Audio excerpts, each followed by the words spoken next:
Estamos de volta com o Certifórum 2022 ao vivo, direto de Brasília, nesta quinta-feira, 23 de junho. E antes de convidar os participantes do próximo painel, informo que as perguntas feitas através do chat da plataforma serão registradas pela Assessoria de Comunicação do ITI e posteriormente respondidas por meio de texto no site do Instituto.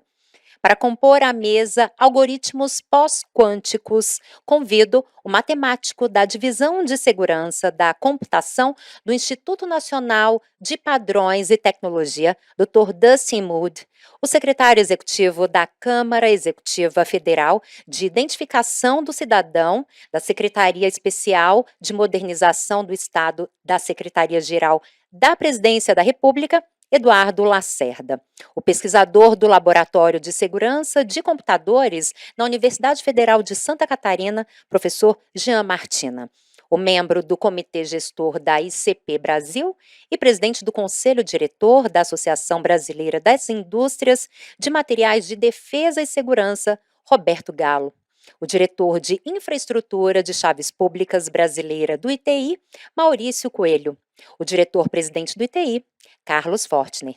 Para moderar a mesa, passo a palavra ao senhor Maurício Coelho.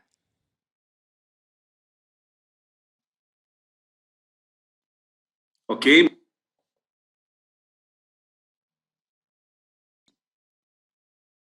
Ok. Muito obrigado, Juliana. Boa tarde a todos, a todas. Meu boa tarde também aqui ao Dustin Moody, Eduardo Lacerda, meu amigo, presidente Fortner, que nos prestigia acompanhando parceiro e amigo, professor Martina, nosso parceiro também, Roberto Galo, né, nesse painel. Muito obrigado a presença e a participação de vocês. Assim, rapidamente, vou passar a palavra ao diretor-presidente do ITI, Carlos Fortner, para nos dar uma saudação institucional antes da gente efetivamente entrar nos trabalhos do painel. Com você, Carlos. Obrigado, Maurício. Boa tarde, Lacerda. Boa tarde, Galo. Dustin, it's a pleasure to have you with us.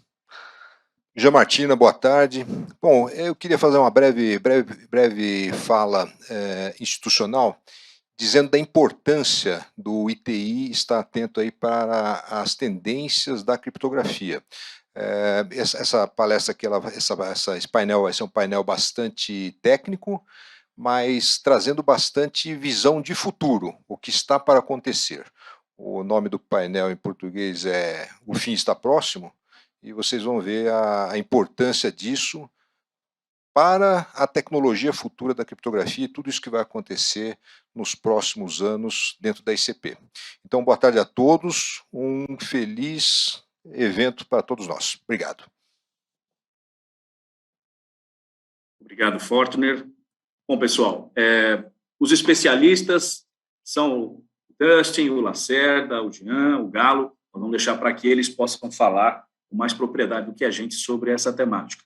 Vou fazer uma rápida introdução ao tema, ao painel. Né?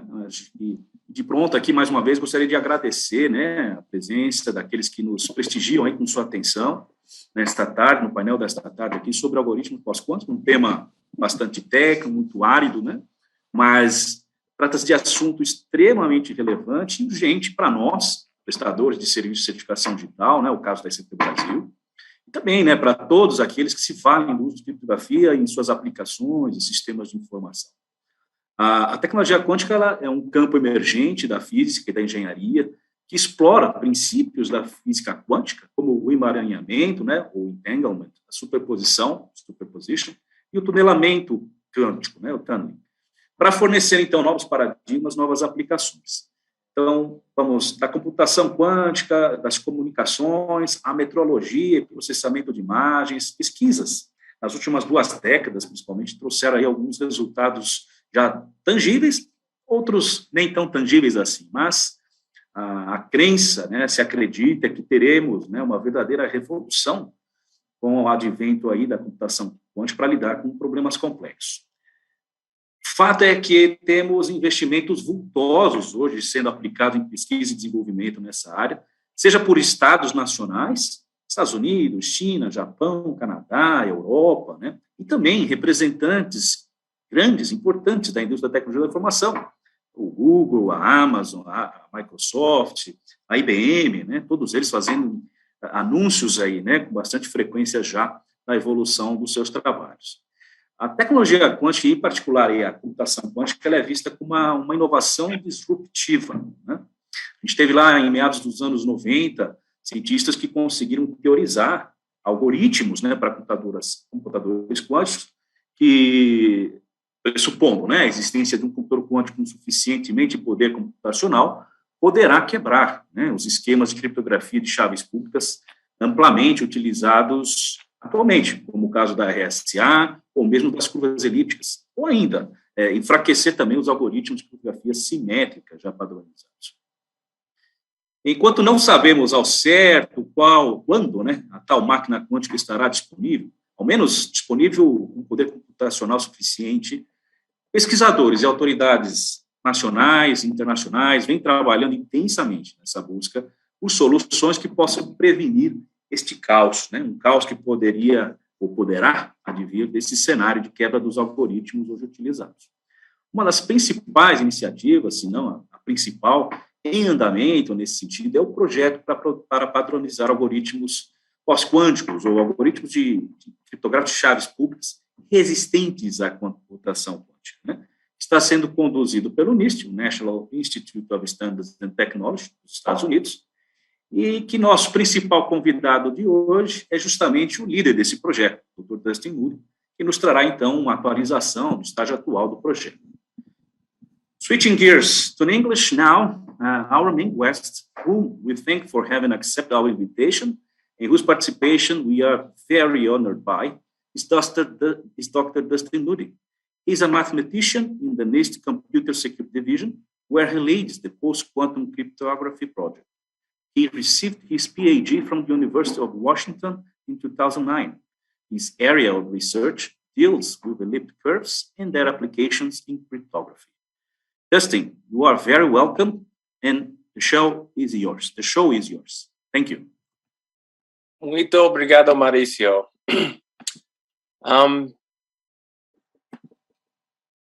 I hope everyone can see that fine. Yes, it's okay for me. Great. Fiquei muito feliz em receber este convite para falar com vocês. Eu falo português, mas faz tempo que eu falei muito, então eu vou falar em inglês. Desculpe. So today I'm going to talk about post-quantum cryptography, as in Mauricio provided a great introduction to give us an idea about that, and talk about the project that the National Institute of Standards and Technology has to help us get ready to protect our information from quantum computers. So the National Institute of Standards and Technology, we are an agency of the United States government. We have around 6,000 employees at our headquarters that do research in a variety of different areas of science. The part I am in is the Computer Security Division, where we focus on cryptography and cybersecurity and making sure we can protect information of the United States government. But we know that the cryptography that we standardize and use also gets used widely around the world and in industry and in many other places. So the topic for today, of course, deals with the threat that quantum computers pose. You've probably heard of a quantum computer by now. In the news and in the media, we see more and more headlines of companies that are racing to build quantum computers, governments that are investing lots of money, and people are making a lot of progress towards building quantum computers. And I'll talk about the threat that they pose, what they are, and what we're doing about it, and maybe some things that you can start doing as well. So what is a quantum computer? I'm not going to give a very technical answer. In the past few decades, there's been a lot of research to build a quantum computer. And the idea behind them is, instead of using the classical physics that a lot of us learned when we were in school, quantum computers use quantum mechanics. And quantum mechanics have a lot of very interesting and unusual properties.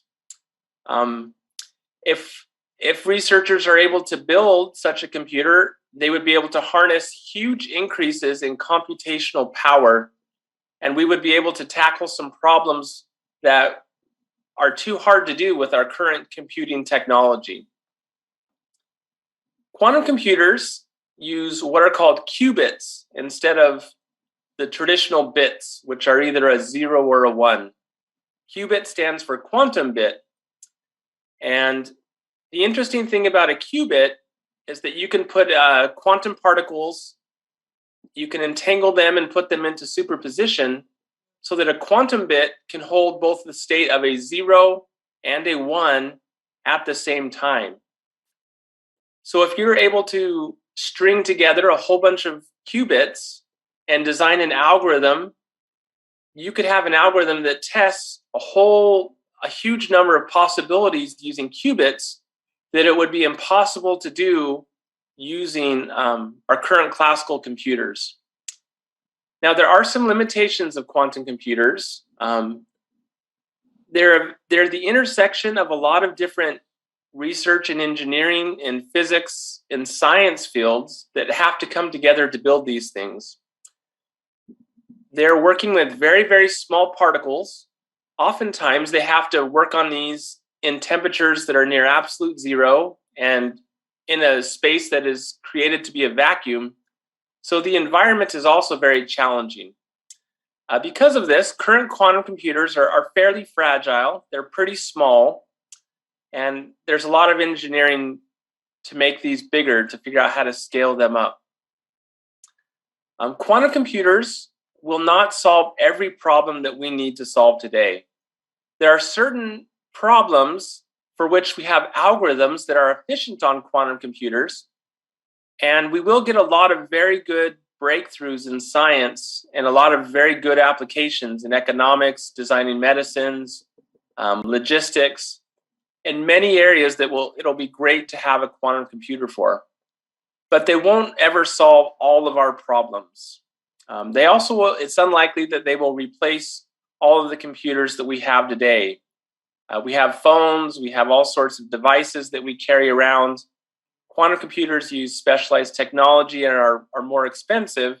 So we'll likely have quantum computers alongside our classical computers as well. Now, the reason that we talk about quantum computers with cryptography is that there are two algorithms that were discovered over 20 years ago that would have a big impact in the field of cryptography. The first is due to Peter Shor that was discovered in 1994, and he discovered an algorithm that would work on a quantum computer and would give you an exponential speed up over classical computers to solve two different mathematical problems. The first one is in factoring large integers. So I think in our head, we can all factor 35 is equal to 5 times 7. That's pretty easy. But when the numbers get into the hundreds of digits, it's very, very hard for a computer to factor a number into its prime factors. We have a crypto system that's based on that hard problem called RSA. Shor's algorithm would be able to break that crypto system. Similarly, there's a second mathematical problem called the discrete log problem that Shor's algorithm would also be able to break if we had a big enough quantum computer. Turns out there are other crypto systems that are based on the discrete log problem being a hard problem for computers to solve. And then 2 years later, in 1996, there was another algorithm discovered by Love Grover. This algorithm was a bit more general, and it gave, instead of an exponential speedup, it was a polynomial speedup in unstructured search. So instead of an algorithm that would take O of n steps to, say, search through a table, if you use Grover's algorithm on a quantum computer, you could do that search in O of square root of n steps. And of course, that can speed up things like brute force key searches. So to be a little more concrete about the effect that this would have on cryptography, At NIST, we have standardized a number of different crypto systems that people around the world use. Some of these are what are called public key crypto systems. Some of these are what are called symmetric key algorithms. And then there's various tools, things like random number generators, hash functions, that NIST has standards in all of these things. Well, as I mentioned on the previous slide, Shor's algorithm would break the integer factorization problem and the discrete log problem. That turns out that it would break all of the public key algorithms that are in wide use today. That includes RSA, the digital signature algorithm, DSA, elliptic curve cryptography, that's the ECDH and ECDSA, as well as the Diffie-Hellman algorithm. At NIST, those documents we have standardized in FIPS 186 and SP 856A and B, where you can do public key encryption, public key establishment, and public key digital signatures. So the threat is that once we have a large enough quantum computer, then all of those crypto systems will be completely broken and vulnerable, and we will not be able to use them to protect our data and information. Now, there's also an impact on the symmetric key algorithms like AES and SHA-2 and SHA-3. Due to Grover's algorithm, they would be affected as well, but less dramatically because it's a polynomial speedup and not an exponential speedup. So for AES, for example, we would need to use a longer key. Instead of using AES 128, we could use AES 256 to provide enough protection. And that's a lot easier to deal with because we don't have to replace the algorithm. We just need to use longer key sizes. So there is an impact there, but the focus of cryptographers is on the public key algorithms because we need to completely discover new algorithms that can be safely used and provide protection from both a classical and from a quantum computer. So the big question is, how soon do we need to worry about this problem? We don't yet have quantum computers. The ones that exist today are pretty small, so we might think that we could just push this problem off and just worry about it once we have a quantum computer that's big enough to break the crypto. But it turns out that's not a good idea. You can already be at risk today, even though quantum computers have not yet been built. The idea behind this threat is often referred to as harvest now, decrypt later. The idea is that somebody could take your data, which is encrypted now, and they could simply copy it and hold on to it. Now it's encrypted, so they can't crack it, they cannot break it or read it yet, but maybe they just hold on to that copy that they made and they wait until a quantum computer comes along. And if a quantum computer comes along pretty soon, then they could get access to your data before you were hoping that they would. You would not be providing the protection that you would like. And so then they could be able to decrypt it later and you would have a problem. So this idea is kind of shown in this theorem due to Dr. Michele Mosca, who's an expert in the field. And it illustrates it using three variables, X, Y, and Z. X is how long you need your data to be safe. That will depend on who you are. For dealing with financial regulations or privacy regulations, maybe X is 5 years, 7 years. If you're dealing with national security and state secrets, X could be a big number like 30 years or 50 years. Y is going to be how long it's going to take us to discover new algorithms that will protect us, get them standardized, and then get them adopted in products around the world. From our experience at NIST, Y is likely 10, 15, 20 years. It's never as quick as we'd like to transition to a new crypto algorithm. The variable Z stands for the time until the quantum computer is built that's big enough to run Shor's algorithm and break current levels of cryptography. So this theorem says that if x plus y is greater than z, then you're at risk to this harvest now, decrypt later threat. So if you put in different numbers for x and y and z, you can see what level of quantum risk you already have today, even though a quantum computer is not yet built. So I've talked a little about what x and y might be. The question then is, well, what is z? How long until we have a quantum computer? Nobody knows for sure. It's a research question, but there are signs that governments are taking notice and are worried about this threat. Just a month ago, the United States White House put out a national security memo to make sure that all federal agencies in the United States were aware of the threat due to quantum computing and making sure that they would start taking steps. NIST helped create this memo, so we, of course, have been working on this for a while, but it directs agencies to start developing plans that as soon as our NIST post-quantum cryptography standards are ready, they will have plans to transition to these algorithms. A little bit more concretely, like I said, nobody knows for certain how long until we have a quantum computer. This is a chart from a report that some experts did a survey on. They sent out surveys to around 50 people who are knowledgeable in the field and asked them, how long do you think it will be until we have a quantum computer that's big enough to break RSA 2048 in 24 hours? So I put the link to the chart at the bottom, but this kind of graphic here shows their main finding.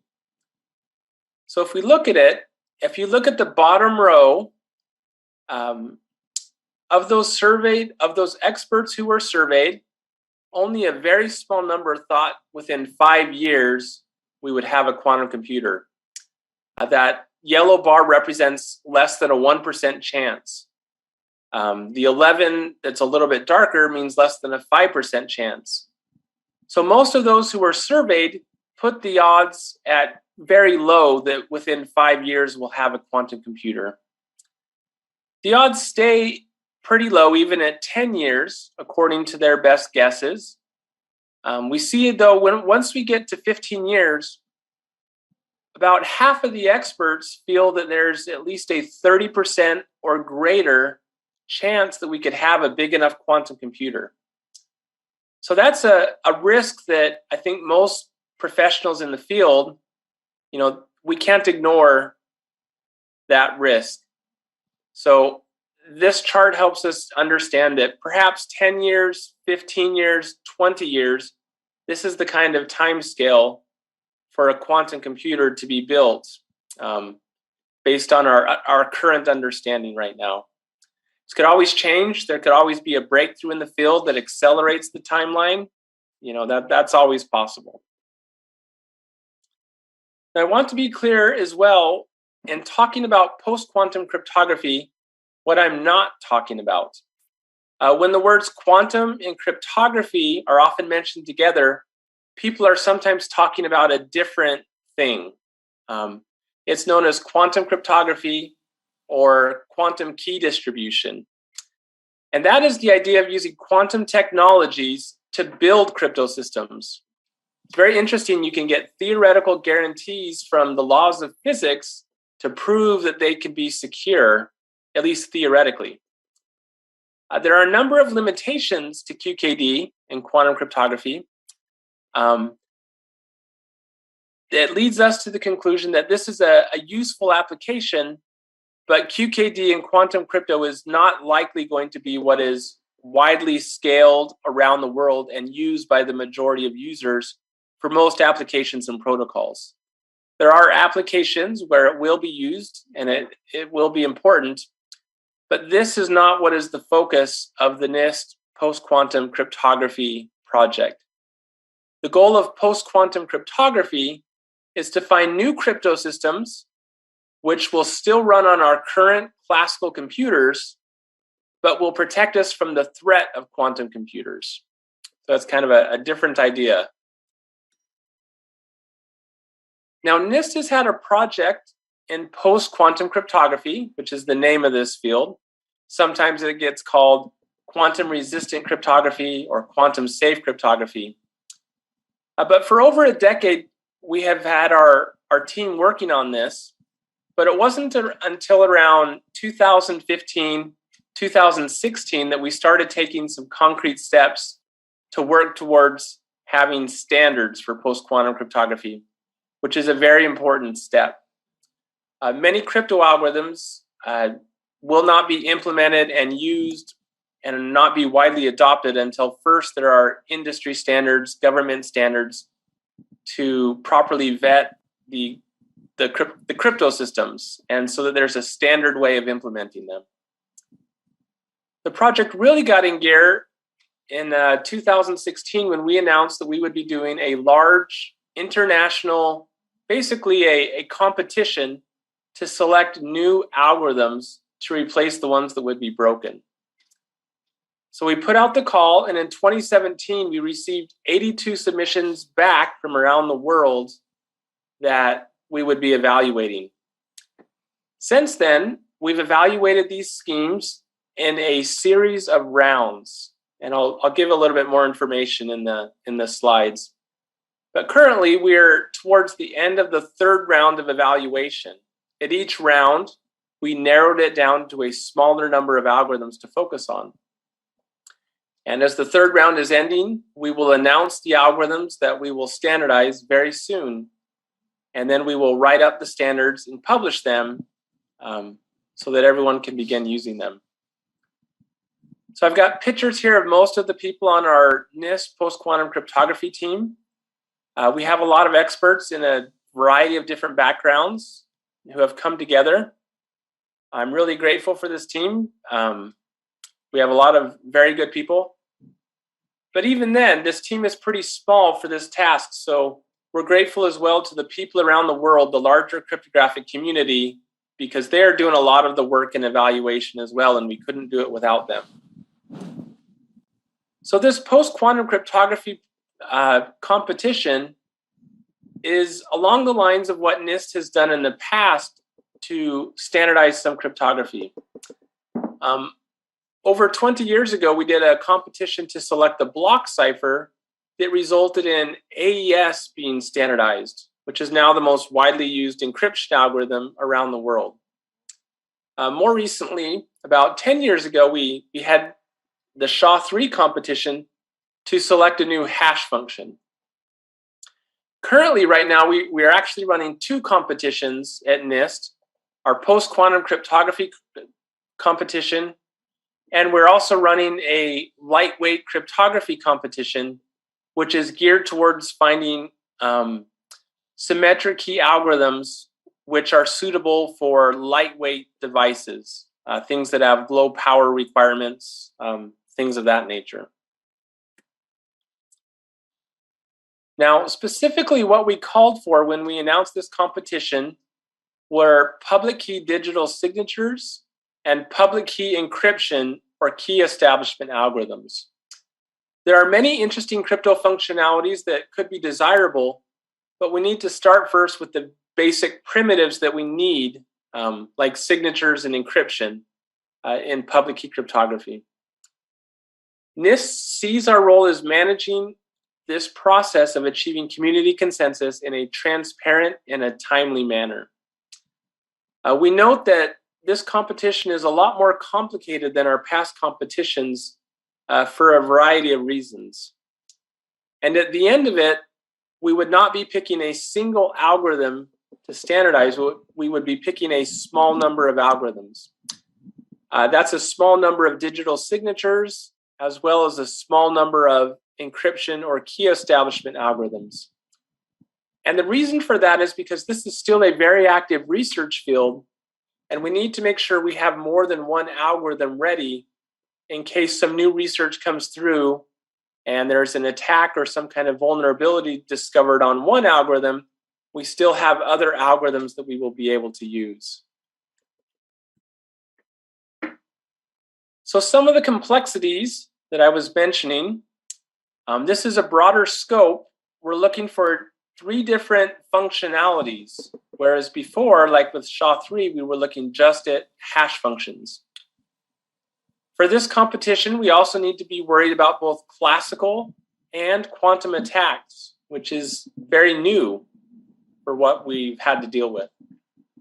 We need to look at both the theoretical security, look at things like security proofs and asymptotic results, but as well look at the practical aspect. What are the best known attacks? How long does it take to run them? How much memory does it take to run those attacks?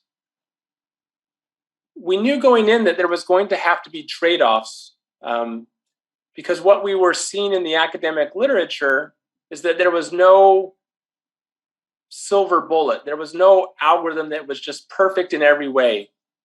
There were some algorithms that looked like they would do really well and they had small key size, but then their performance was a little bit slower, or vice versa. There was a variety of different trade-offs that we knew we'd have to consider.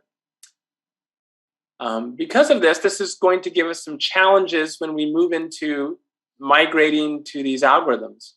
A lot of them have larger key sizes. A lot of them use different mathematical techniques that are pretty complicated compared to what we're used to.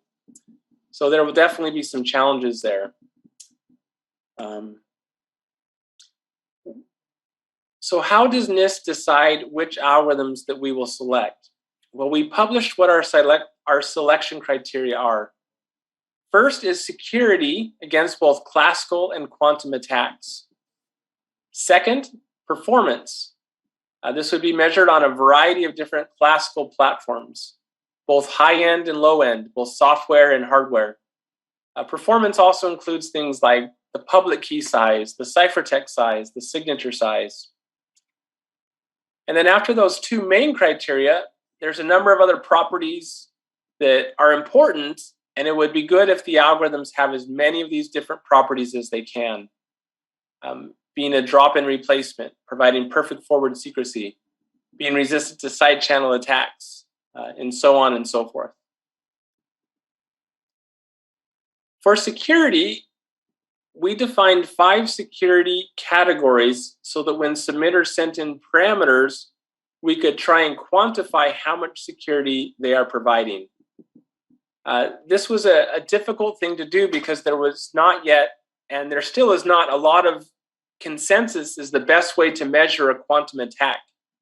We do not yet have a quantum computer. We do not yet know how fast, how expensive it will be to run various attacks on a quantum computer. So we have to do the best we can, even though we don't have that. What we ended up doing is defining the 5 security levels in a way to compare them to how much security our current standardized algorithms have. So for example, an algorithm in security category 1 means you're providing as much security as it would take to break AES 128 through an exhaustive key search using the same amount of resources.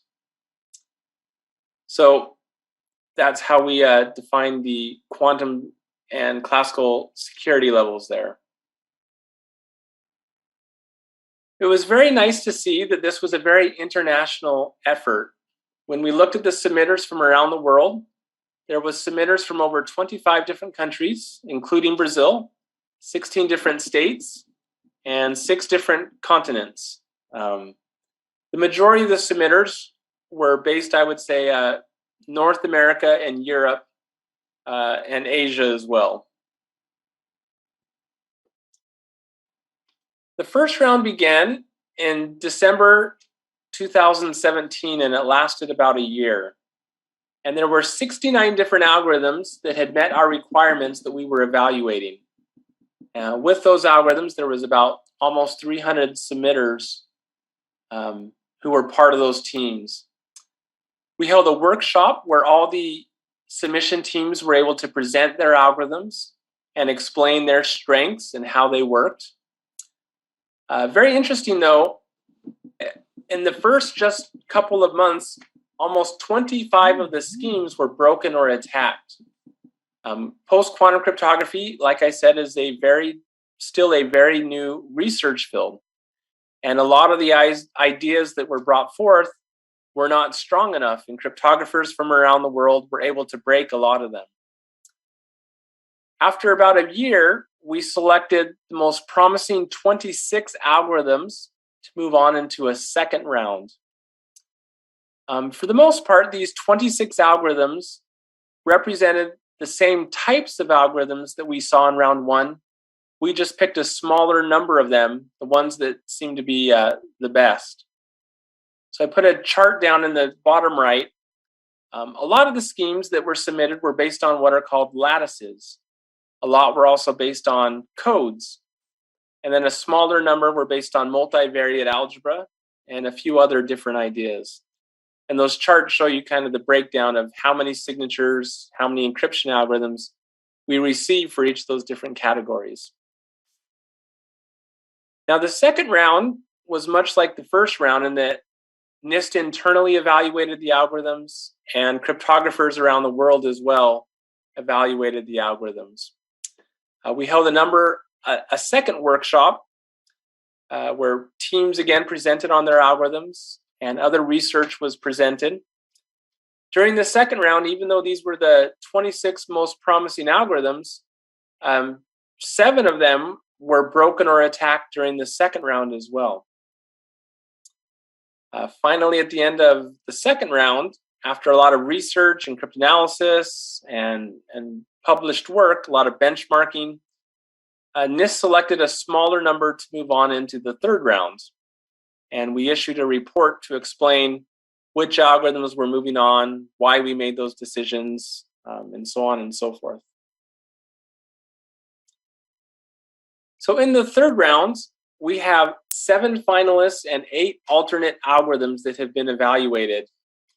The finalists are the ones that we want most people to be paying attention to because they are the ones that we thought would be ready for standardization at the end of the third round and would fit most applications. The alternates were algorithms that we were still interested in, but we thought they might need a fourth round of study, as well as the urgency to standardize them was not as pressing so that they could wait a little bit longer.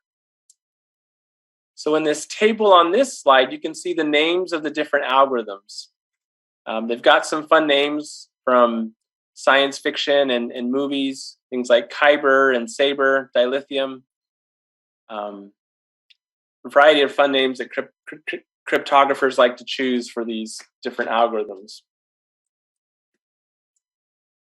So just to describe the algorithms a little bit, again, I don't want to go very technical.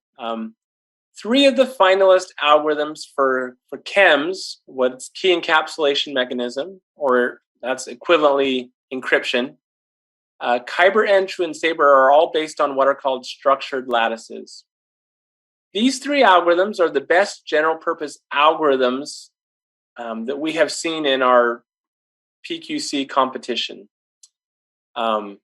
They all have really good performance. They're very good all around. They're quite efficient. Because they're based on similar ideas, NIST expects to select at most one of these 3 finalists for standardization at the end of the third round. There were 2 other lattice algorithms that were alternates, Entru Prime and Frotochem. Entru Prime was also based on structured lattices, but made some different design choices. Frotochem did a different security performance trade-off.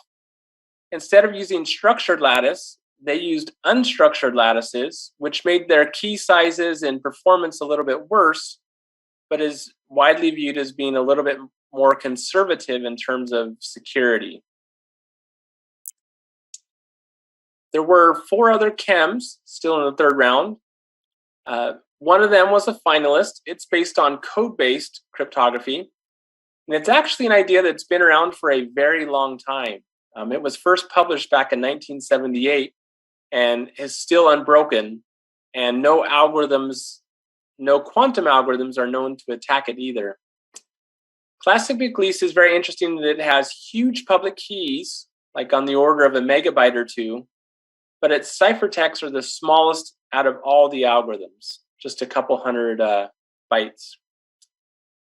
We did have two smaller code-based algorithms, Bike and HQC. They introduced some structure which reduces the key sizes to be a lot smaller than classic McLeese. We expect that we will, at the end of the fourth round, likely choose one of those algorithms for standardization also. And then there was one final chem called Psych that's based on what are called isogenies of elliptic curves. Psych has an interesting profile. It has very small key and ciphertext sizes. However, it pays for it in performance. It's slower than all of its other competitors out of the chem category. If we look at the signatures, we have 6 signatures that were still in our round 3 process. 2 of them, the finalists dilithium and falcon, are both based on structured lattices. And just like in the chem case, we view these as the most promising algorithms, the most general purpose, what most people will be using. Both have very good all-around performance. Then we had 2 other signatures, Picnic and Sphinx Plus, that are based on different ideas from symmetric key cryptography. Picnic was a very interesting design. I don't think anyone had quite seen anything like Picnic when it was submitted to us. Sphinx Plus was based on an older idea, based on using hash functions, and its security is very well understood because of this. It's a little bit bigger and slower than dilithium and falcon. And then the third category was multivariate, and we had 2 signatures, Rainbow and Gems. Rainbow was seen as a little bit better, so it was a finalist, while Gems was an alternate. They both have large public keys and small signatures. Now, during the third round, we only had 6 signatures, and within the first few months, we saw some of those signatures get attacked. Both Gems and Rainbow had attacks that occurred during the third round. Rainbow even had a further break just a few months back with a nice paper titled Breaking Rainbow in a Weekend on a Laptop.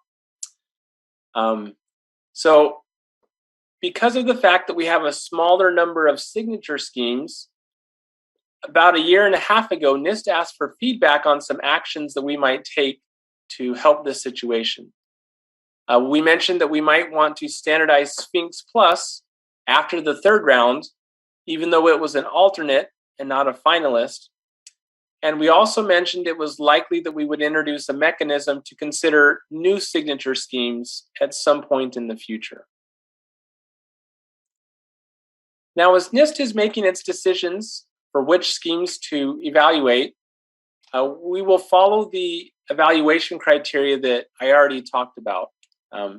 We used it to go from the first round to a smaller number in the second round, and from the second round to a smaller number in the third round. For the lattice chems, the main decision we will make will be choosing between Kyber, Enshu, and Sabre. And we expect that whatever we standardize out of those 3 will be the main chem or encryption algorithm that most people will use to provide quantum protection. And similarly, the main choice for signatures will be looking at dilithium and falcon.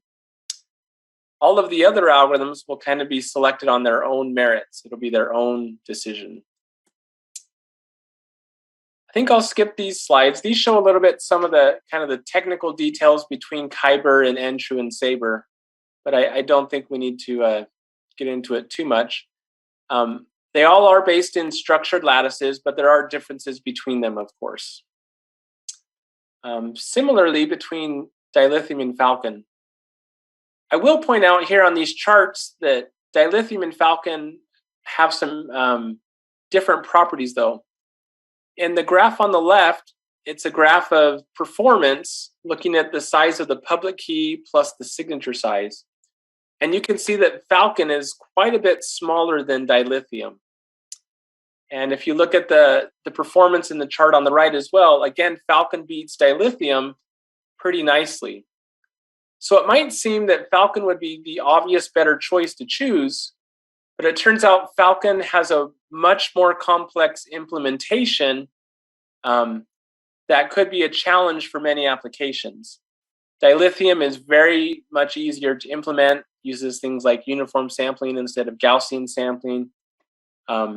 So there's kind of some trade-offs in looking at Falcon and dilithium. I want to mention another important factor that's played a role in the NIST decision process. Anyone who works with cryptography in industry knows that if there are patents on cryptography, that's a factor that makes it hard for algorithms to get widespread adoption. And so NIST very much wants to select algorithms which can be widely adopted around the world. So we want to select algorithms that do not have any patent worries or any IPR, intellectual property rights issues. It turns out some of the algorithms involved in our process did have some patent and IPR issues that we've been working very hard to clear up so that these algorithms will be able to be used around the world. It's a very complicated area, and we can't guarantee any solutions because we're working with other parties and we can't control the actions that they take. So during the third round, if you were kind of involved in the process, I'm sure you saw a lot of discussion on this topic and the impact that any patents and IPR would have on adoption. I'm happy to say, though, I think we will have resolved these issues by the time we have standardized the algorithms. So that's a good thing. For our timeline, the third round will end literally any day now. It was actually supposed to end a couple months back. We were anticipating giving our announcement of the algorithms we would standardize. Because this is a big decision for NIST, we had to kind of get approval from some people higher up in the government, and they ended up taking a longer time than we expected, which delayed it a little bit. I'm very hopeful that within the next week or two, we will have our announcement and we'll be able to publish that. And it will announce which of the finalist algorithms we will standardize, including potentially Sphinx Plus. We will also publish a report to explain why we selected those algorithms and the properties that they have. We will also announce any candidates that are advancing to a fourth round of study. When it'll also have some more information, like we'll hold a workshop later on this year.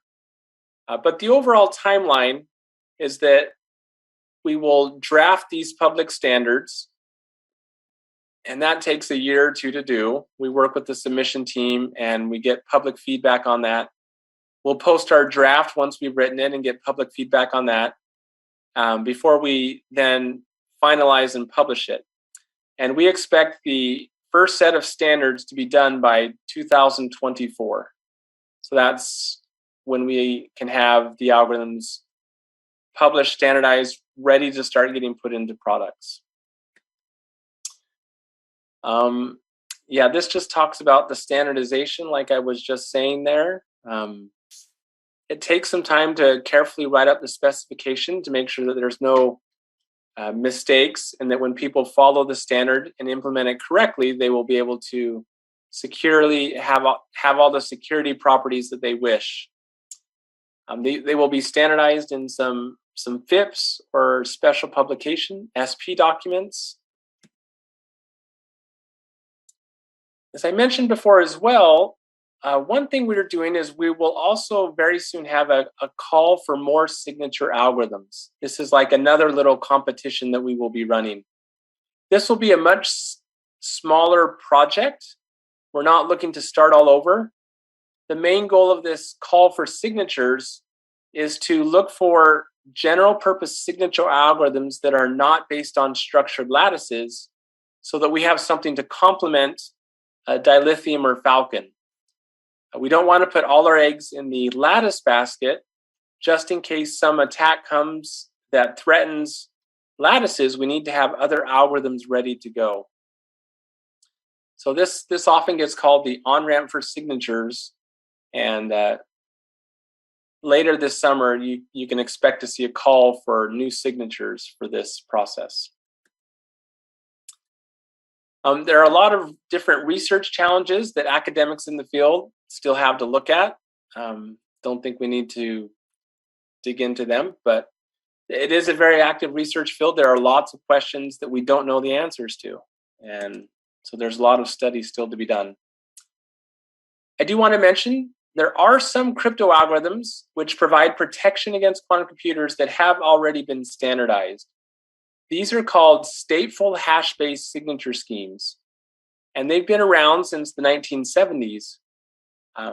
They were standardized by the IETF, the Internet Engineering Task Force, a few years back, and then NIST also standardized the same algorithms, XMSS and LMS.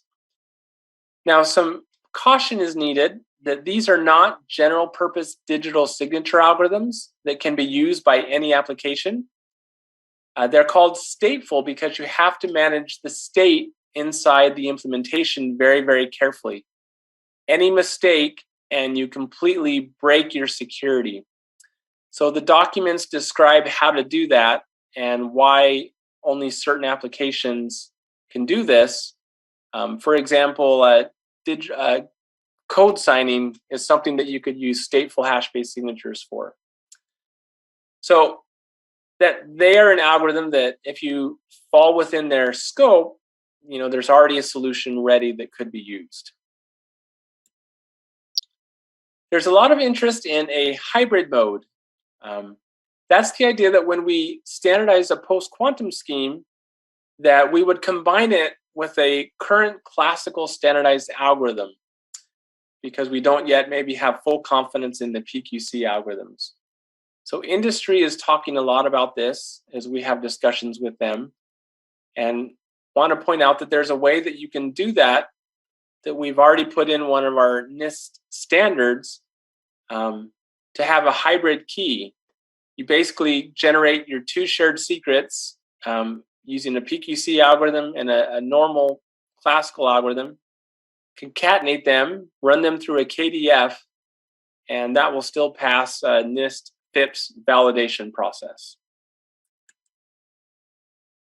Now, there will be a transition to these algorithms. NIST has issued guidance on crypto transitions in the past with things like triple key DES, SHA-1. Once we have the PQC standards, we will also publish guidance and timelines for when you need to transition to these algorithms to be safe. NIST also has a project to help organizations get ready for this transition and migration. The National Cybersecurity Center of Excellence, the NCCOE, is a little bit more focused on the applications, and they've developed a project in partnership with the Department of Homeland Security to work on this. So they will have papers and guidance and software that you could use so that organizations can start preparing for the transition even before a quantum computer is here or before standards are available. So if you'd like more information on that, there's links here, or if you just Google NCCOE and post-quantum, it's very easy to find as well. So NIST is one standard organization, but there are many other standard organizations around the world who are working on this, and I've listed some of these here. IEEE P1363, IATF, ETSI, ISO, the International Standards Organization. All of these organizations recognize the threat from quantum computers and have PQC algorithms that they're working on.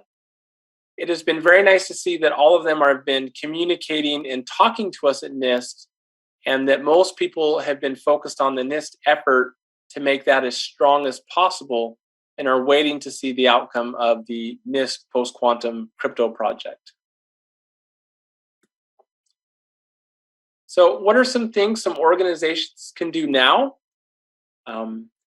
If you understand that there's a threat from quantum computers, the first step would be to perform a quantum risk assessment for your organization. Figure out what information you have that's protected by cryptography What type of cryptography is protecting it? Are you using public key algorithms? Are you using symmetric key algorithms? Figure out what X, Y, and Z are for you in your situation. That'll help you determine your quantum risk. And start planning and prioritizing activities so that you'll be able to migrate to the quantum safe solutions as they become standardized. Make sure you're looking at vendor products. Make sure your vendors are aware of the threat, and start exploring any that have quantum safe features. Make sure your IT staff are aware of what's going on, that there are new crypto algorithms that they might want to start exploring. A lot of these crypto algorithms have bigger key sizes and things like that, so it's definitely good to know ahead of time. We encourage people to track developments in quantum computing, as well as our standard project, so that you can keep your timeline up to date. But mostly, it just involves acting now and not waiting to create a plan so there's somebody in charge of this task, and that they are planning for this transition and prioritizing activities. It will not be easy. It will be expensive. It will be hard. There will be all sorts of challenges. But the sooner that an organization plans and prepares for that, the less mistakes they will have later if they have to rush and scramble. So in conclusion, it's nice to see there's some light at the end of the tunnel. We very, very soon will have the algorithms that will be standardized. NIST is very grateful for everybody's efforts around the world and in the crypto community. And for more information, we have a website you can check out, as well as we have a PQC forum, which is an online mailing list, a discussion group that you can sign up for to keep track of the discussion. There's announcements, there's questions on there. And if you want to stay up to date on what's going on with our project, that's what I would do, is sign up for that forum. So with that, again, I'd like to say thank you very much for the invitation to talk about our project. And I look forward to answering any questions as well as our panel discussion that we'll have. Thank you.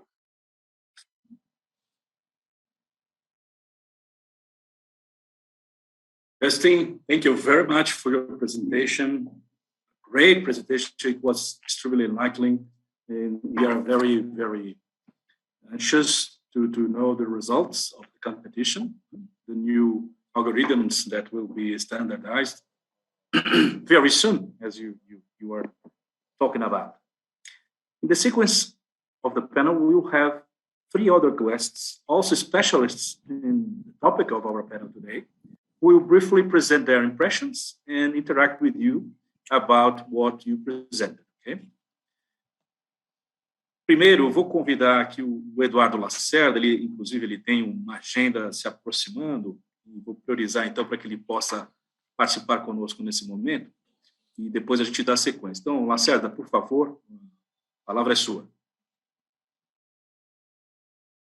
Obrigado, Maurício. Boa tarde a todos. Dustin, thanks a lot for this presentation. I have a number of questions to ask Dustin to chat with you, but I will start with one that maybe guides the others. We have seen lately many crypto analysis in most varied teams, right? So Top team presented some improvements to the dual lattice attack, reducing securities from LWE, LWR based finalists. We have Antonov's collisions attack that pushes Sphinx teams to replace for SHA-512 to the security level 3 and 5. We have a lot of best area to explore inside channels attack, including the latest discussion about remote frequency and another stuff going on, patent issues, like you said. Despite the rainbow was totally crashing level 1, like you said, and this is a big concern. But I want to hear about you in this first place. What your biggest concern today about this all crypto analysis going on, about everything that's coming? What will be the NIST biggest concern today, or do you think that all this will be part of our world itself? We have to consider that everything is very new and that we have to mature together in this process of finding the best algorithms for a given application and stuff like that. I mean, what you're discussing in the coffee area about this report, about everything that your guys are doing there? Yeah, excellent question. What are our big worries? A lot of those attacks you mentioned definitely are big things that we worry about. You mentioned there have been some attacks on the lattice schemes, on Sphinx Plus, on Rainbow, on GEMS.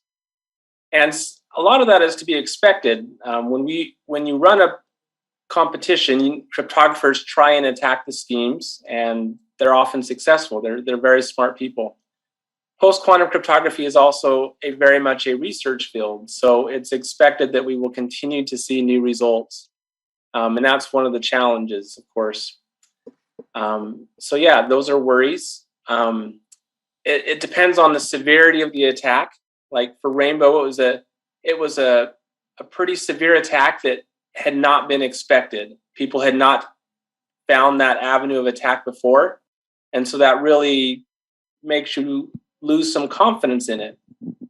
For example, the attacks on the lattice schemes, they're not a completely new idea that the Motsoff paper had. It was extending some ideas, optimizing some ideas that some other papers had done a line of research. So, of course, it's a little disconcerting to see that the attacks knock off some bits of security, but they didn't, alter the trajectory of where we see the overall security of lattices. If need be, we can tweak the parameters a little bit higher to make up for the small number of bits that are lost. But it is a worry. These attacks were not known a few years ago, and now they're known now. So I would say that is probably our biggest worry right now, is that it's an active research field, and it certainly is possible that people could discover new results to threaten what we standardize. That's also par for the course for cryptography. When RSA was first standardized a few decades ago, key sizes were a lot smaller. Attacks were discovered, and we now use larger parameters. So to some degree, that's what happens in the field of cryptography. Patents were also a big worry. I think we've got that a lot under control now, but they were definitely a big headache in the third round, especially because I'm a mathematician. I don't know anything about legal things like patents, and so it was a challenge to have to try and work on that. Yeah, for sure. Another one. What your main expectation in round 4 for digital signatures? Are you expecting something new or better algorithm design? Not including, of course, structured lattice, but what are your expectation on that round 4? So yeah, any signatures in round 4, as well as that new process we're starting looking for, calling for new signatures. It's a little bit challenging. We do want something that is small and fast, like the lattice-based signatures. On the other hand, when we look at what's out in the academic literature, there are not a lot of candidates that seem to fit that bill right now. So we're hoping to stimulate research in this field so that people will discover new ideas. There are some code-based signature ideas. There are some multivariate signatures that have not been broken and could be proposed. There are also some isogeny signatures that have been researched in the past few years. So it'll be interesting to see exactly what gets submitted to us. Right now, it looks like lattice signatures are going to be really, really good. And as a backup, we won't have anything that is quite as good as those lattice signatures. So hopefully we can spur some new research and find some things that will get close. Thanks. A last question before I pass through my friends here. NIST and ITF already approved stateful hash-based signature schemes. So just a question: do you know some application that already is using maybe some code sign application, maybe in US or Europe or Asia, that already using XMSS, LMS in the real world? Yeah, a couple that I'm aware of. I've heard IBM publicly talk about that they use hash-based signatures in some of their products. Some of their designers are those were on the team involved with that. As well as Germany has also said that they are using hash-based signatures in some of the satellites that are launching, because satellites are an example of something that they're putting into space. They're going to be there a long time, and so they need crypto that's already ready to go now that will provide protection for a long time. So they use stateful hash-based signatures in an application for protecting satellites. And I don't know the exact details, but I remember that was one use case that was mentioned. Thanks very much, Dustin. Maurício, devolvo para você, para os nossos convidados aí também. Aproveitar. Ok, Lacerda, muito obrigado aí pelas intervenções. Dustin, thank you for the answers. E agora eu vou convidar um grande parceiro nosso, o professor Martina, o supervisor, coordenador do Laboratório de Segurança da Universidade Federal de Santa Catarina, e também já acumula aí alguma experiência na pesquisa desses algoritmos pós-quânticos, para ele, então, nos falar um pouco das suas impressões, e também aqui, professor, colocar algumas questões para o Dustin responder para a gente. Muito obrigado, a palavra está com você. Ok, obrigado, Maurício. Eu vou começar dizendo que eu fiquei bastante contente, porque os slides que eu trouxe para apresentar aqui, grande parte são traduções do que o Dustin colocou. Então, como a gente vai disponibilizar os slides, vai ajudar para que a nossa comunidade aqui tenha mais facilidade, né, para acompanhar essa discussão. E então o foco do que eu gostaria de passar aqui é falar um pouco do que a gente está pensando, né, de como é que a gente sai da ICP Brasil hoje, né, que é uma ICP Brasil pré-quântica, para uma ICP Brasil que tenha capacidade de responder à ameaça, né, pós-quântica.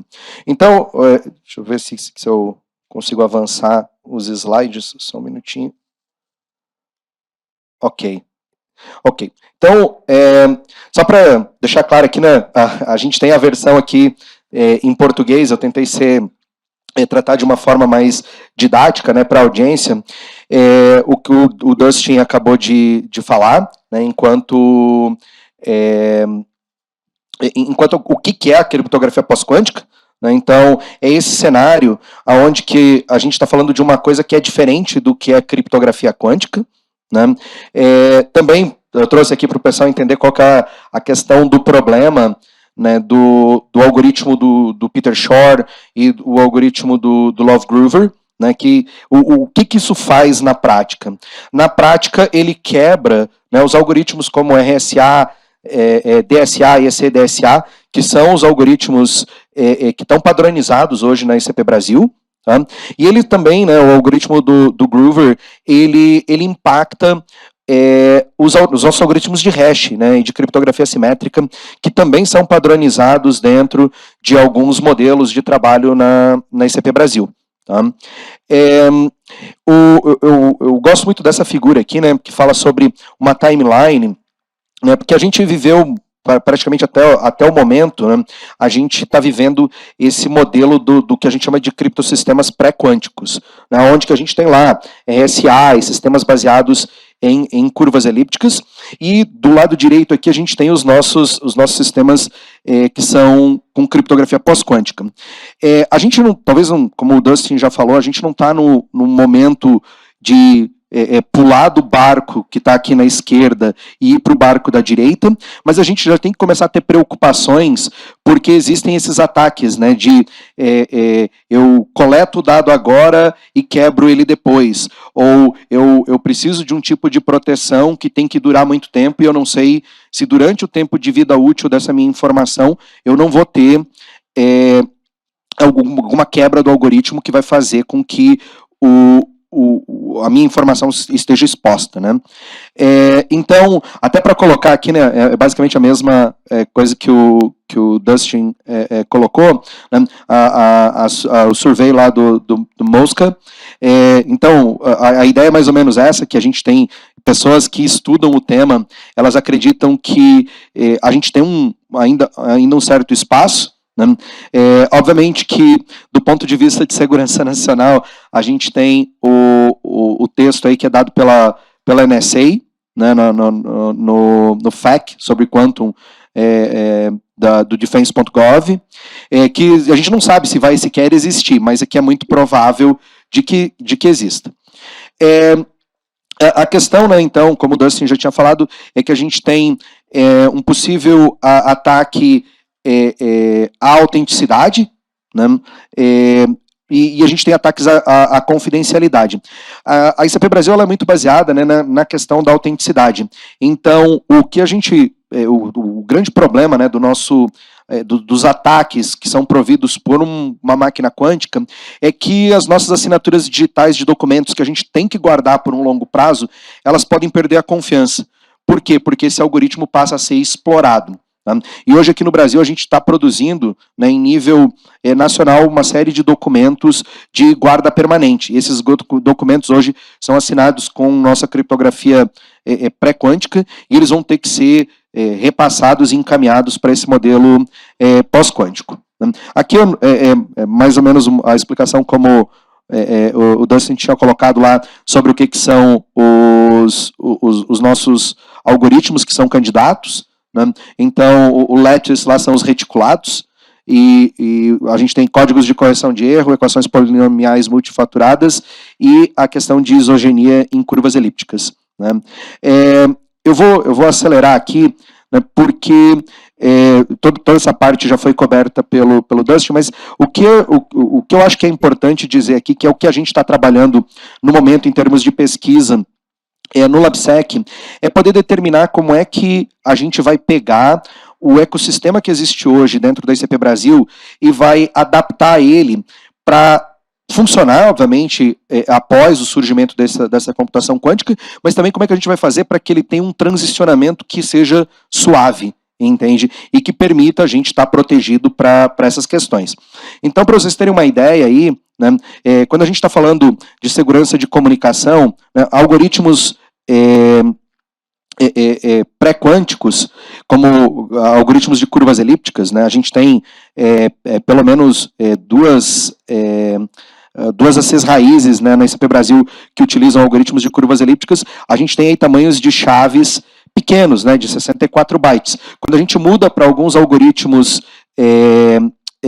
com resistência pós-quântica, a gente tem um aumento do tamanho das chaves de forma considerável. E esse aumento dos tamanhos de chave, ele impacta em como que a gente pode, por exemplo, armazenar essas chaves em cartões, né, em smart cards ou em equipamentos específicos. A mesma coisa vale, né, para os algoritmos de assinatura, né? A gente tem aí uma questão de um aumento significativo do processo. Aqui a gente está falando dos tamanhos de chave. Obviamente que isso tem que ser adicionado o tamanho da chave, o tamanho da assinatura e depois o tamanho do certificado digital que vai ter dentro desse processo. Então existem alguns impactos que devem mudar o panorama hoje na ICP Brasil, né, a forma como você entrega o certificado, a forma como o usuário guarda a sua chave, a forma como os documentos são assinados, o tamanho que os documentos passam a adquirir depois que eles vão tendo as assinaturas adicionadas a ele. Então, acho que essa é uma coisa importante, né? A outra coisa, né, que a gente também tem trabalhado é que a gente entende que fazer esse salto, né, de criptografia clássica ou criptografia pré-quântica e a gente ir para um modelo estritamente com resistência ao computador quântico pode inviabilizar uma série de questões, né, e a gente tem também a não definição ainda, né, dos padrões, né, isso deve, como o Dustin já falou, deve levar aí pelo menos mais uns 2 anos, né, com exceção do que já está ali feito para hash-based signatures. E a gente tem estratégias, né, já inclusive discutidas, de como a gente faz para misturar, né, as duas coisas e acabar tendo um modelo de segurança interessante. Então, para vocês terem uma ideia, né, no LabSec a gente já fez experimentos, a gente já tem cadeias de certificação, autoridades certificadoras que permitem a gente emitir certificados digitais com os finalistas, né, com Rainbow, Dilithium e Falcon, né, para assinatura digital. Obviamente eu não recomendo que ninguém use Rainbow, né, por causa do ataque que foi falado aí, né, dá para quebrar ele com o laptop. Então, mas ao mesmo tempo a gente tem feito testes, né, de certificados com 2 chaves, né, sendo que uma chave é uma chave de curva elíptica e a outra chave é uma chave já pós-quântica, para quando você precisar, né, utilizar em alguma situação que você quer ter um documento de guarda de longo prazo, você possa fazer tanto uma assinatura que é reconhecida de forma convencional pelos sistemas atuais, quanto adicionar uma assinatura que vai te dar essa resistência, né, da integridade e da autoria, no caso aí, por um período maior, graças a essa resistência. A gente implementou com os vários algoritmos e fez testes, e a gente já sabe mais ou menos quais são os impactos que a gente vai ter nos documentos. Tá? Obviamente que quando a gente vai para esse modo híbrido, né, a ideia é que a gente possa combinar uma parte pré e uma parte pós-quântica, né, e ele permanece seguro enquanto ao menos um deles não for quebrado. Então, se o algoritmo que a gente escolheu, né, pós-quântico, que não está padronizado, mas surgiu um ataque, ele for quebrado, a gente ainda tem o nosso pré-quântico aí funcionando. Né? E assim a gente consegue ter essa evolução, né, e num modelo onde a gente não dá um salto muito grande. E os pontos positivos, né, de a gente estudar modelos híbridos é que a gente cria um modelo de transição que não é disruptivo. A gente também trabalha com muita confiança na criptografia que a gente tem hoje, que é o que embasa tudo. Né? Como o Dustin falou, a gente ainda está resolvendo problemas físicos e de engenharia para ter um computador quântico, então talvez não faça sentido essa desconfiança que a gente tem no momento. Né? A gente também tem um grande nível de escrutínio em software, a gente tem modelos de regulação e conformidade. E como pontos negativos, né, de se trabalhar um modelo híbrido, a gente tem esse custo computacional, né, então eu tenho que gerar 2 chaves, eu tenho que assinar 2 vezes e tal, o que pode causar alguns problemas. Né? Mas é importante que modelos híbridos assim permitem que a gente possa trabalhar de acordo com a ameaça que a gente está percebendo naquele momento. Né? Um outro ponto negativo é que, dependendo do que a gente está fazendo, né, talvez a assinatura digital é um exemplo simples, mas quando a gente está fazendo estabelecimento de chaves ou outras coisas, a forma como a gente combina a criptografia pré-quântica e a pós-quântica é muito determinante para o resultado de segurança que a gente vai ter. Tá? E, obviamente, quando a gente passa a ter mais algoritmos, a gente tem que transmitir mais objetos criptográficos, e isso pode pesar um pouco a comunicação.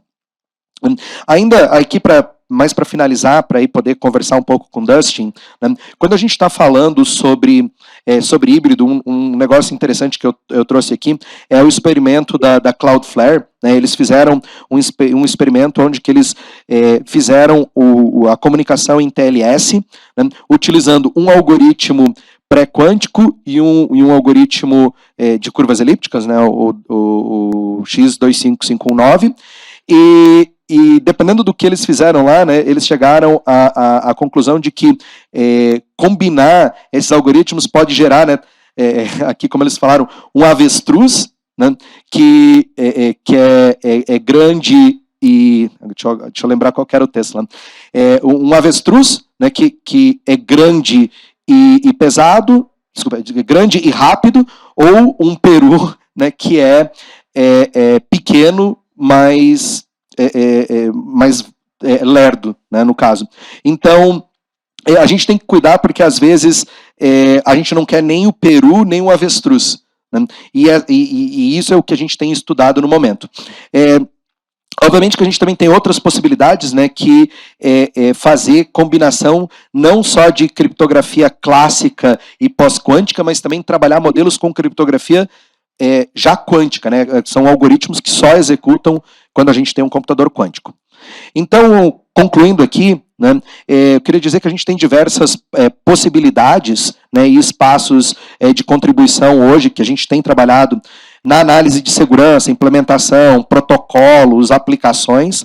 Né? A gente tem trabalhado muito com a questão do desempenho da criptografia pós-quântica, que é algo que ainda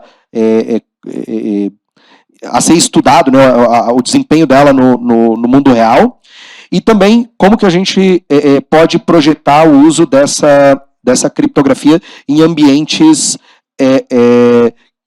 heterogêneos, né, coisas novas que estão acontecendo. Tá? E, então, concluindo isso, eu queria I'll switch to English so that I can ask Dustin a question. Dustin, how does NIST sees these hybrid switching ideas? And you said that you plan to produce standards for PQC in the next 2 or 3 years. How long are you? Do you believe you'll be taking to plan on standards for us to have hybrids, for example? Yeah, so the question about hybrid, that's an ongoing discussion that's happening a lot right now. NIST, I don't think we are going to end up making any final decision on whether or not you should use hybrid. We think that industry will decide, various applications will decide for themselves on if hybrid makes sense or not. We're helping people understand the conversation and making sure they understand the advantages and the disadvantages. And it makes sense to us. It certainly seems reasonable to transition with hybrid. But I think it's unlikely that NIST will make any final decision and say, this is what everybody has to do.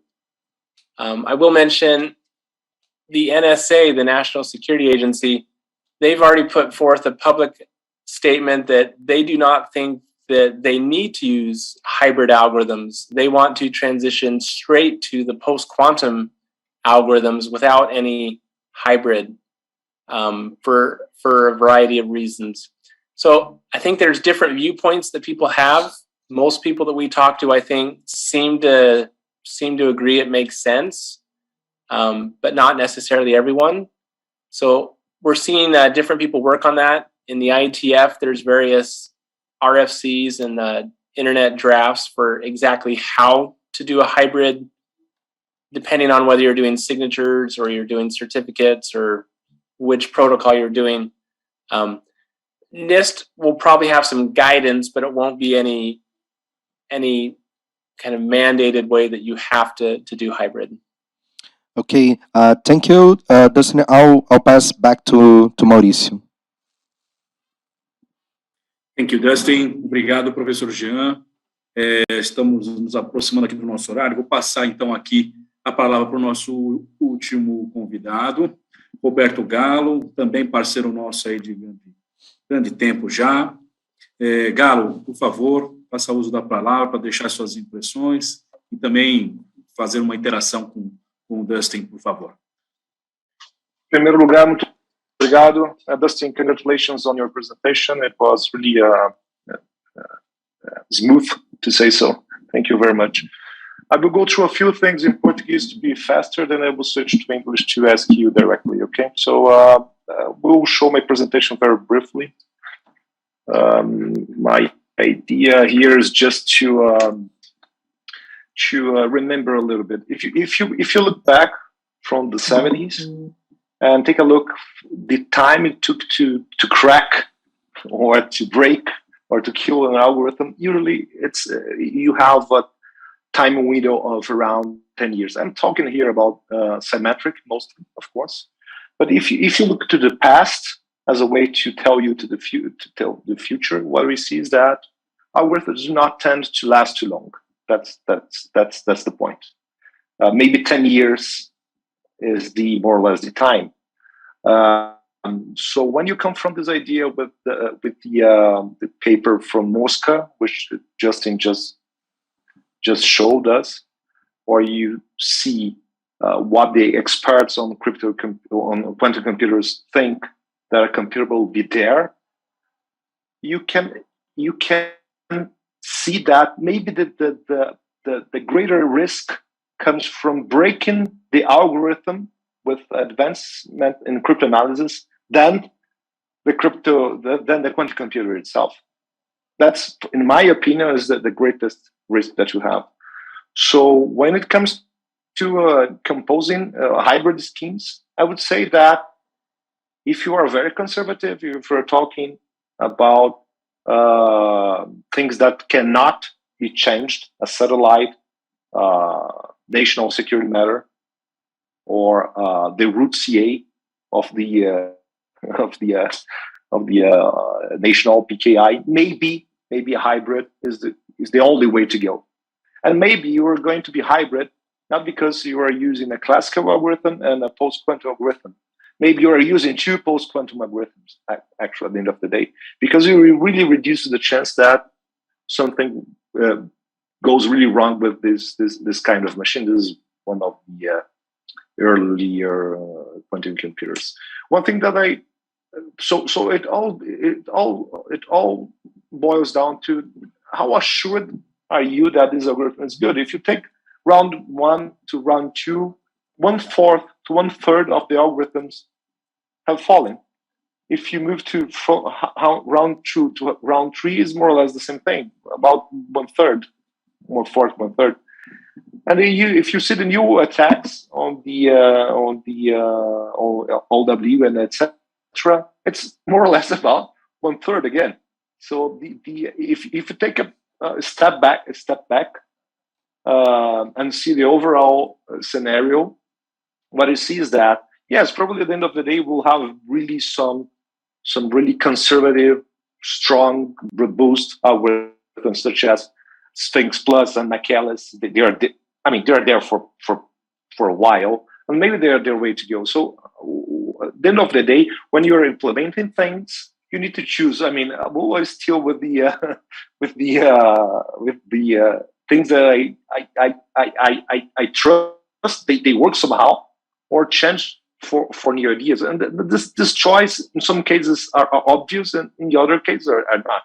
Personally, with my background working with defense or national security, I will always go for the most conservative choice, which in this specific case are, in my opinion, in terms of confidentiality, which is one of the main subjects, is Michaelis, combined with something that we have sufficient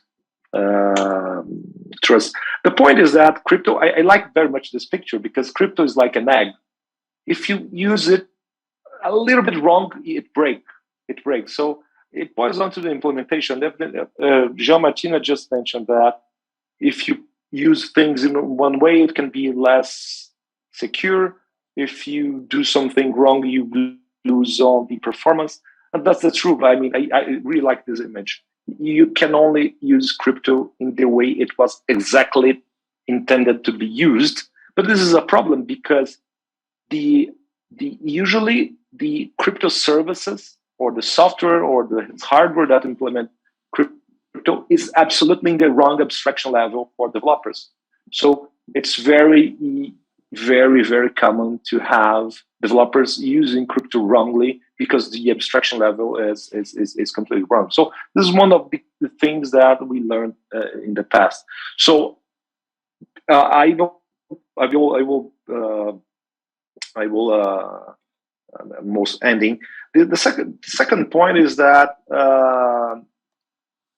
still in this matter, most of the time we don't have implementations or pieces of software which are educational enough to be used by the average. I would like to say the average Joe at the end of the line. So my question to Dustin is our two. First, do you think? I mean, can you share a little bit more information about NCCOE? I mean, do you help at the end of the day? Do you help with the practical implementations, or are more on the white paper side? I mean, reference implementations are good, in my opinion, as long as I have practical use cases with them. But I would like to hear more about you. And the second thing is, if we had a similar graph as you showed from Mosca research about the likelihood of having a quantum computer, do you think that the trust on the algorithms will be better or worse in terms of risk when compared to the likelihood of a quantum computer being present. Well, thank you very much. Thank you. I agree with the points you made in your presentation. Yeah, crypto algorithms don't last forever. People come up with ideas that break them, and so we need to be careful with that. Yeah, your first question was on the NCCOE and that project, and you asked about implementations. I don't think the NCCOE project is going to produce implementations. It's focused on kind of other aspects. There are libraries that have implementations. Each submission team has implementations as well that are on our website, both a kind of a reference version and optimized version. And there are libraries like PQ Clean or Open Quantum Safe that also have been developing implementations. The NCCOE is a little bit more focused on white papers, guidebooks, guidance. Right now, what they're looking to do first is, in partnering with some other organizations that are joining the project, develop tools that will help you figure out what cryptography you're using and what information you're protecting and kind of which crypto systems, so you'll know what needs to be replaced and things like that. So that's the first thing the NCCOE is doing. Did that answer enough of that question about that? Or? Definitely, yeah. Thank you. Okay. And then the second question, you talked about the confidence in the algorithms and the risk that they have. That's a tough one to answer. There's always risk with crypto algorithms. We cannot guarantee that someone will not break it, someone will not discover an attack. And as you pointed out, that's the case whether we're looking at quantum safe algorithms or not, whether we're looking at symmetric key algorithms or not. So the post-quantum project the goal of it was to get a whole lot of focus and attention so that we can have more confidence in some algorithms, get a lot more confidence. And I think that's worked, especially in the case where we see a lot of attacks and breaks. We see things that are not secure. And the algorithms that survive, particularly in the case of lattices, there have been a few attacks, but there have also been a lot of advancements in understanding the security behind them. And we're a lot more confident in the security of lattices than we were 5 years ago. We definitely need to choose parameters so that they're conservative, but we understand them and we feel pretty good about the security of lattices as well. The NSA has also backed us up on that, and they said they are also happy with the state of the lattices. You're right, if you want to be very conservative, there are other algorithms like Sphinx Plus and Classic McLeese that are widely viewed as perhaps even more secure because they've been around for longer and the analysis behind them is also pretty well understood. So yeah, definitely there are some risks, but we feel confident in the algorithms that we will select that people will be able to use them for at least a decade or two. Okay, thank you so much. Ok, obrigado, Galo, pela sua participação. Dustin, uma vez mais, muito obrigado, thank you. With that, we come to the end of our panel. We hope to have managed to draw everyone's attention to the importance from on to the topic. So, we thank you once more, Dustin. We appreciate very much your participation. Hope to see you next year in presence in Brasilia to tell us about the standardization process. And thank you once more. Jean, Lacerda already left us. Galo, muito obrigado. Fortune, se quiser fazer uma fala final institucional, passo a palavra para você. Dustin, thank you very much for your presence. Galo, obrigado aí pela participação. O João Martina, obviamente, nosso parceiro de sempre, né? Muito obrigado. O Lacerda já foi, ele tinha um compromisso com o ministro, ele teve que sair. Bom, eu acho que o painel foi bastante interessante, muito técnico, claro, né? Para quem nos assistiu, tenho certeza que acrescentou bastante para uma visão de futuro, que vai acontecer em breve, o fim está próximo. Como disse o Dustin, the end is near. É isso aí. Muito obrigado a todos. Eu devolvo para a Juliana. Juliana. Muito obrigada.